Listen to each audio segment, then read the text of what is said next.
तस्लीम साहब को आपने तस्लीम किया, मगर ये ऐसे तस्लीम साहब हैं जिन्होंने नजीबाबाद की जनता को तस्लीम नहीं किया, मुस्तरद किया। हम साल में 2 मरतबा चांद देखकर हमारे उलमा ईद का ऐलान करते हैं। ये ऐसा चांद है जो 5 साल में एक मरतबा नजर आता है। और आपने बीजेपी के डर से उनको वोट दिया, तो तस्लीम साहब ने समझ लिया कि मुझे नजीबाबाद में कुछ काम करने की जरूरत नहीं है, मैं बीजेपी का नाम लेके डराऊंगा तो लोग मुझे तस्लीम कर लेंगे। सुन लो तस्लीम साहब, अब नजीबाबाद की जनता मजलिस इत्तेहादुल मुस्लिमीन को तस्लीम करेगी और कबूल करेगी, क्योंकि आपने तो कोई काम ही नहीं किया। आपसे कहा गया रोड का काम करवाओ, तो आपने कह दिया मैंने रोड के काम को रुका दिया। आपने कहा कि मैंने रोड के काम को रुका दिया। गवर्नमेंट गर्ल्स का इंटर कॉलेज नहीं है, मेडिकल कॉलेज मंजूर हुआ, तस्लीम साहब सोते रहे, वो कॉलेज कहीं और चला गया। एक बाईपास जो आजाद चौक झंडा चौक से हरिद्वार तक जाता है, इन्होंने कहा कि मैंने इसके काम को रुकवा दिया। क्यों रुकवाया भाई?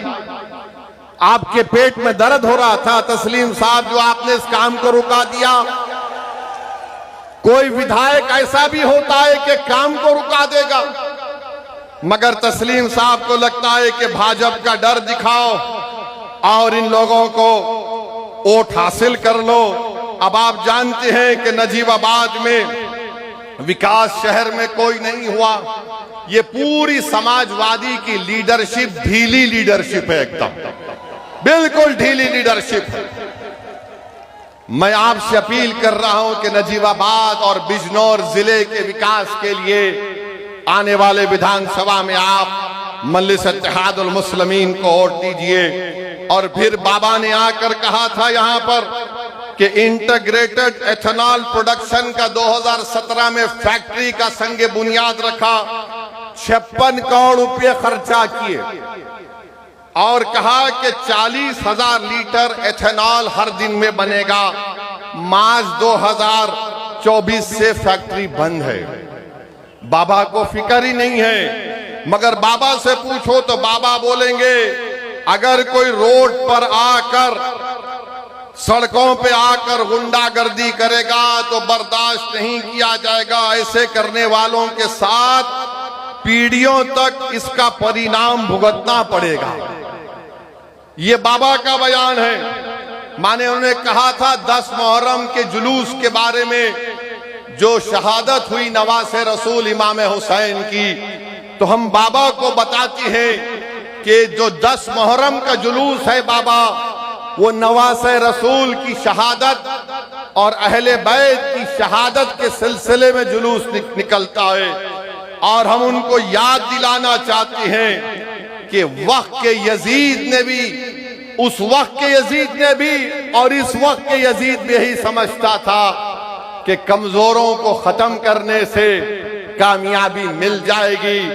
सुनो वक्त के यजीदों, करबला से पैगाम आ रहा है कि जिस तरह इमाम हुसैन ने यजीद की ब्लैकमेलिंग को कबूल नहीं किया, जिस तरह इमाम हुसैन और उनके आले रसूल ने हक की सरबुलंदी के लिए अपनी गर्दन को कटाना पसंद किया, आज हम वही इमाम हुसैन का परचम उठाकर वक्त के यजीदों से कह रहे हैं कि हम यजीदों के सामने सर नहीं झुकाएंगे, हम यजीदों के सामने हाथ बढ़ाकर भीख नहीं मांगेंगे, हम अपने हक के लिए लड़ेंगे और इंशाअल्लाह ताला हमको हमारा हक मिलेगा। और याद रखो जालिमों,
अज़ा हो रही थी इसलिए हमने वक्फा लिया।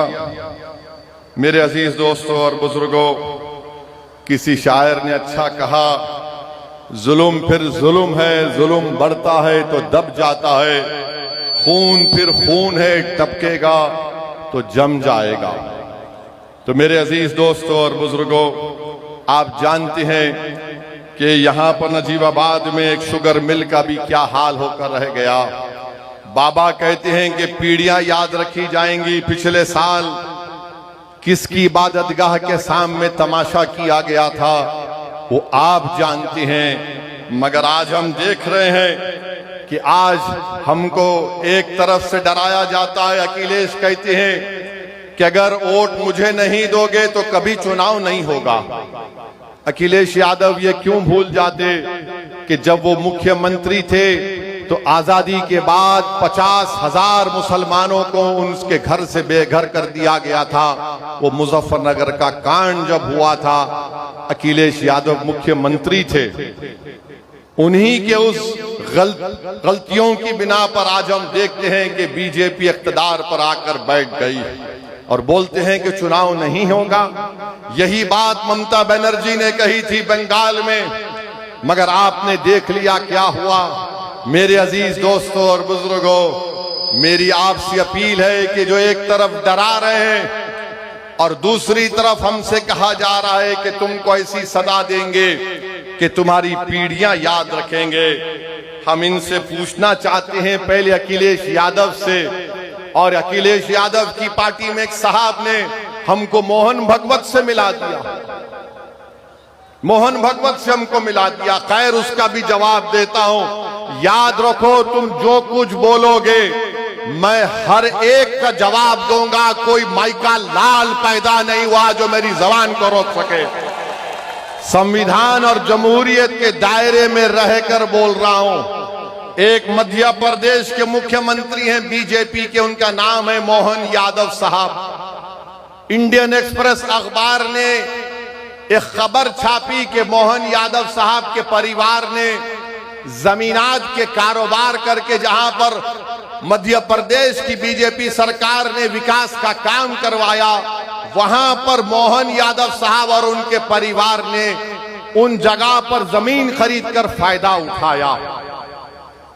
बीजेपी का मुख्यमंत्री है और अखिलेश यादव उनकी ताईद में खड़े हो गए और खड़े होकर क्या किए कि नहीं नहीं, मोहन यादव को हटाने की बात हो रही है। अखिलेश यादव से पूछना चाह रहे हैं, वो यादव है और आप यादव हैं, तो यादव पे इल्जाम लगा तो आपके दिल और दिमाग में तकलीफ पहुंच गई।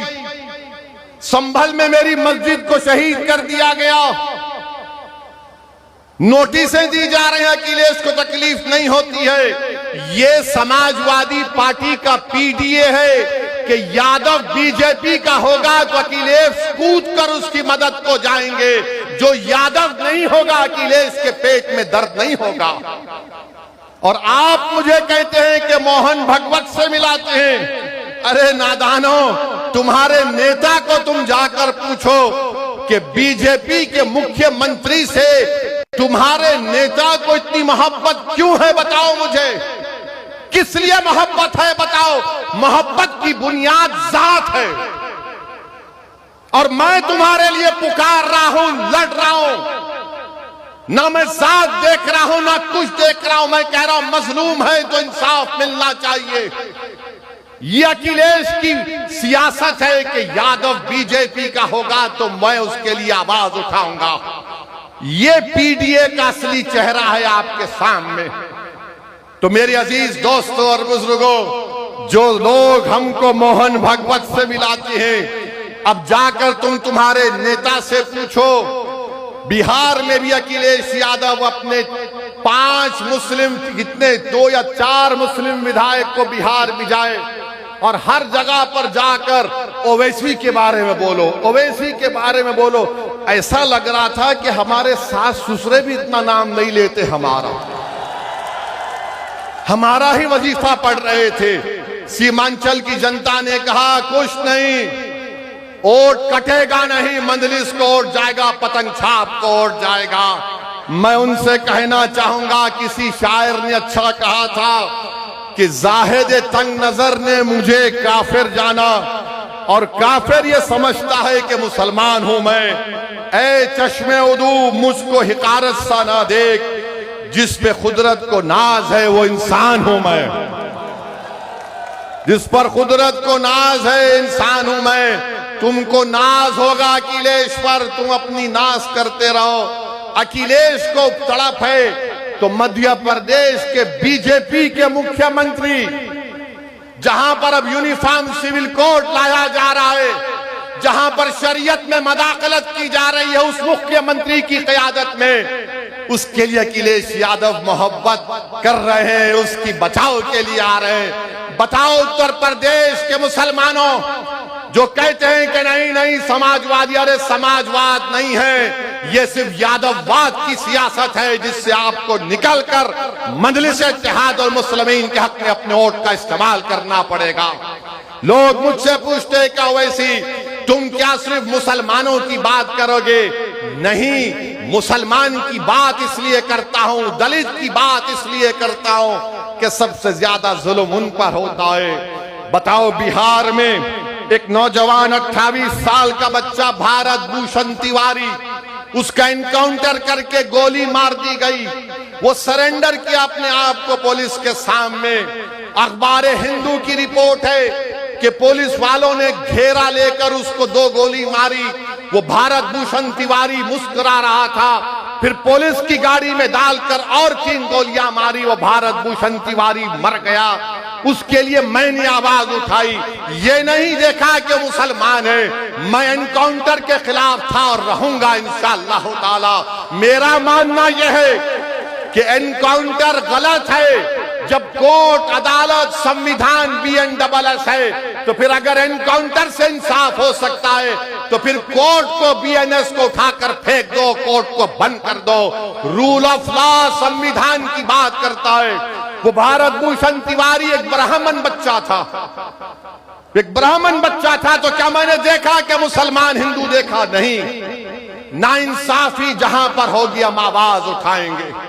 तो मेरे अजीज दोस्तों और बुजुर्गों, हम आपसे यह भी अपील कर रहे हैं कि आप जानते हैं कि उत्तर प्रदेश के बाबा, हम उनसे पूछना चाहते हैं 2024 में पुलिस कांस्टेबल का इम्तिहान हुआ, पेपर लीक कैसे हो गया बाबा?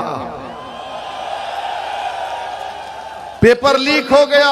और पेपर लीक कहां से हुआ? गुजरात के प्रिंटिंग प्रेस से हुआ। पेपर लीक आप जानकर तकलीफ होंगी कि 10 साल में 48 मर्तबा री एग्जामिनेशन हुआ भारत में। 10 साल में 48 मर्तबा और 89 मर्तबा पेपर लीक हुआ है। 56 इंच का सीना देश के प्रधानमंत्री का, मगर उसमें से भी पेपर लीक हो जा रहा है। 10 साल में 48 मर्तबा री एग्जामिनेशन, 89 मर्तबा पेपर लीक। महाराष्ट्र में टीचर्स का इम्तिहान पेपर लीक।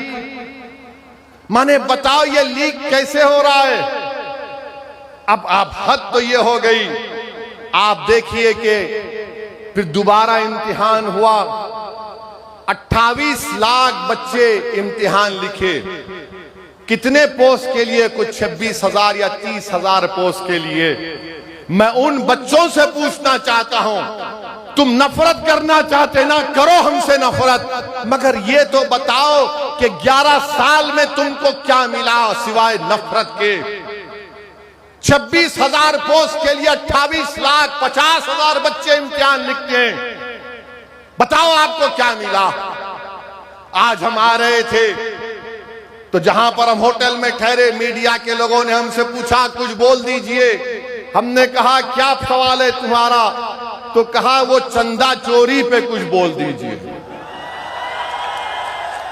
चंदा चोरी पे कुछ बोल दीजिए। मुझे याद है कि सुप्रीम कोर्ट ने अपने जजमेंट में कहा था कि 6 दिसंबर 1992 को जो हुआ वो एग्रेगियस एक्ट है। ये सुप्रीम कोर्ट ने कहा था। अब मुझसे पूछा गया कि बताओ आप इस पर आप क्या कहेंगे, तो मैंने इतना ही कहा, अगर ट्रस्ट में गलती हो गई, उस ट्रस्ट में एक मुसलमान को तुम मेंबर बना लेते और बाद में जब ये घोटाला सामने आया तुम उस मुसलमान को ले जाकर एनकाउंटर कर देते, बुलडोजर से उसका घर तोड़ देते, केस क्लोज्ड। चंपक तो मजे में है, चंपक अभी पूरे चंपक मजे में है। आप बताइए क्या हो रहा है, क्या हो रहा है बताइए आप। किसका घर नहीं तोड़ा जा रहा है? जिनको गिरफ्तार किया गया उनको पुलिस कस्टडी भी नहीं ली जाती। अब शायद आज के बाद, मेरे बोलने के बाद शायद कल पुलिस कस्टडी ले ले। बताओ आज क्या हो रहा है उत्तर प्रदेश में। मेरे अजीज दोस्तों और बुजुर्गों, हम आपसे अपील कर रहे हैं कि अपने इत्तेहाद को मजबूत करिए। और ये बीजेपी आरएसएस वालों से हम पूछना चाह रहे हैं, ये चंपक आपका लाडला है या नहीं है, बताओ हमको। और हमको बोलते ये पाकिस्तानी है, ये जिहादी है, ये बांग्लादेशी है। तो ये राम माधव जाकर पाकिस्तान से ट्रैक टू डिप्लोमेसी कैसा कर रहे हैं आरएसएस के? वो पाकिस्तान जिसने पहलगाम में भारत के 26 लोगों को गोली मार दी थी, वो पाकिस्तान जिसकी सपोर्ट पर दिल्ली में लाल किले पर सुसाइड बॉम्ब के जरिए 50 लोगों की मौत हुई, जिसमें हिंदू मुसलमान मारे गए। बोलो बीजेपी वालों, बोलो भारत के प्रधानमंत्री कैसे राम माधव जाकर बात कर रहे हैं। अगर बात करने वाले का नाम राम माधव जो आरएसएस के नहीं होता, ओवैसी होता, तो टीवी वाले आसमान को सर पे उठा लेते थे। कैसा तुम पाकिस्तान से बात करे? अरे हमको पाकिस्तान से क्या लेना देना। हमारे बुजुर्गों ने उस वक्त पाकिस्तान का रुख नहीं किया, हमने भारत को अपना सरजमीन माना और मानते रहेंगे इंशाअल्लाह ताला। तुम जुल्म करते जाओ मगर याद रखो हम इस जमीन को नहीं छोड़ने वाले हैं। इसी जमीन में पैदा हुए, इसी जमीन में इज्जत के साथ जिंदगी गुजारेंगे, इसी जमीन पर सीना तान कर अपने हक की लड़ाई लड़ेंगे, इसी जमीन पर खड़े होकर अपना नेता बनाएंगे, इसी जमीन पर खड़े होकर जो हमारी सरजमीन है हम अपने पूरे हुकूक को मनवा कर रहेंगे। जो लोग हमको गाली देती हैं, मैं तुमको आज आईना दिखा रहा हूं, बताओ तुम उस पर क्या कहोगे। मेरे अजीज दोस्तों और बुजुर्गों, हम आपसे अपील कर रहे हैं कि मुत्तहदा तौर पर अपने वोट का इस्तेमाल आपको करना है। बीजेपी को रोकना है, आओ हाथ मिलाओ, हम तैयार हैं। मगर इसका यह मतलब नहीं है कि तुम मेरे इस बात को तुम कमजोरी की अलामत समझो। ये कमजोरी की अलामत नहीं है। अगर तुम हमारी बात को नहीं मानोगे तो तुम्हारा इख्तियार है, मगर याद रखो मजलिस इत्तेहाद उल मुस्लिमीन के हाथ बड़े दराज हैं। ये हाथ जो आज तुम्हारी तरफ दोस्ती के लिए बढ़ रहे हैं, कल तुम्हारे गिरबान के तार खेलेंगे तो तुम रोना नहीं, तुम रोना नहीं। और याद रखो इंशाअल्लाह ताला उत्तर प्रदेश के आने वाले विधानसभा में आप और हम मिलकर इंशाअल्लाह ताला पूरा गेम बदल देंगे। इंशाअल्लाह ताला पूरा गेम बदलेंगे। अब नहीं होगी गुलामी की बात, अब नहीं होगी दरी बिछाने की बात, अब हक की बात होगी, हिस्सेदारी की बात होगी, नेता बनाने की बात होगी। तो मेरे अजीज दोस्तों और बुजुर्गों, यही बात हम आपके सामने इखलास के साथ आपके सामने रखने आए थे। और हम उम्मीद करते हैं कि इंशाअल्लाह ताला आने वाले विधानसभा में हम सब मिलकर पतंग को अपना निशान बनाकर अपने इत्तेहाद को मजबूत करेंगे। आपका बहुत बहुत शुक्रिया, आप आए यहाँ पर। मेरे साथ नारा लगाइए, नारे तकबीर, नारे तकबीर, अल्लाहू अकबर। और अपने सेलफोन की लाइट खोलकर सबको बता दीजिए कि अब हम लड़ाई लड़ रहे हैं हिस्सेदारी की। अब हमारी लड़ाई मान सम्मान की लड़ाई है। अब हमारी लड़ाई विधानसभा में हमारी बेबाक आवाज को पहुंचाने की लड़ाई है। बहुत